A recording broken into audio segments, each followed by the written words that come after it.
নমস্কার বন্ধুরা, welcome to my channel পম্পার রান্নাঘর।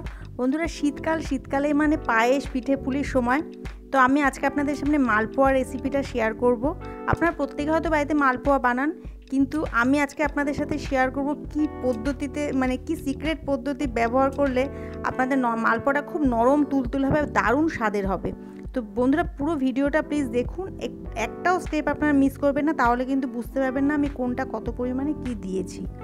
পদ্ধতিটা যদি দেখেন পুরোটা, তাহলে আপনারা বুঝতে পারবেন কিভাবে নরম হবে। আমি এখানে এক বাটি সুজি নিয়ে নিলাম, গরম দুধে ভিজিয়ে রাখবো ঘন্টাখানেক বা আরও একটু বেশিক্ষণ সময় ধরে, যাতে সুজিটা ভালোভাবে নরম হয়ে যায়। এটা কিন্তু প্রথম একটা টিপস বললাম, মালপোয়া নরম হওয়ার একটা প্রথম টিপস। এটাতে মালপোয়াটা আপনার অনেকে হয়তো বানান কিন্তু জল দিয়ে করেন, এটা আমি বলে দিচ্ছি দুধ দিয়ে করবেন আপনারা। দিয়ে আমি ঘন্টাখানেকের জন্য এটা ভিজিয়ে রেখে দেবো যাতে সুজিটা নরম হয়ে যায়। এদিকে আমি 5টা মতো কলা নিয়ে নিয়েছি। কলাটাকে আমি ভালো করে একটা মিক্সিতে দিয়ে পেস্ট করে নেব। দিয়ে আমি সুজিটা আর একটু দুধ দিয়ে পাতলা করে নিয়েছিলাম। তো সুজিটা আমার হয়ে গেছে, 1 ঘন্টা মতন হয়ে গেছে। এতে আমি দিয়ে দিলাম 1 বাটি মতো চিনি, আর হাফ বাটি মতো আমি দিয়ে দিলাম চালের গুঁড়ো, 1 বাটি ময়দা। এটা দিয়ে ভালো করে আমি এটাকে মিক্সড করবো। এই পদ্ধতিটা কিন্তু বন্ধুরা ভালোভাবে ফলো করবেন, নাহলে কিন্তু মালপোয়াটা নরমও হবে না, দারুণ টেস্টি হবে না। দিয়ে ভালো করে আমি এটাকে মিশিয়ে নিচ্ছি। আপনারা চাইলেন চিনিটাকে গুঁড়ো করেও দিতে পারেন। আমি যে কলাটা পেস্ট করে রেখেছিলাম সেই কলাটা আমি এখন দিয়ে দিলাম। দিয়ে ভালো করে এটাকে মিশিয়ে নিচ্ছি। এটা কিন্তু ভালো করে মিশিয়ে নেবেন।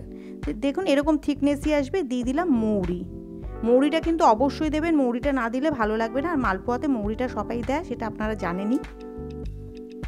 ভালো করে আমি এটা মিশিয়ে নিচ্ছি। তো দেখুন মিশে গেছে। ব্যাটারটা ঠিক এই থিকনেসটা রাখবেন। আর যদি আরেকটু পাতলা করতে হয় তাহলে এই সময় আপনারা জলও দিতে পারেন অথবা দুধও দিতে পারেন। তো তেল আমি বসিয়ে দিয়েছি, তেলটা গরম হয়ে গেছে। 1 হাতা মতো ব্যাটার এতে দিয়ে দিলাম। দেখুন কীরকম ফুলে উঠেছে।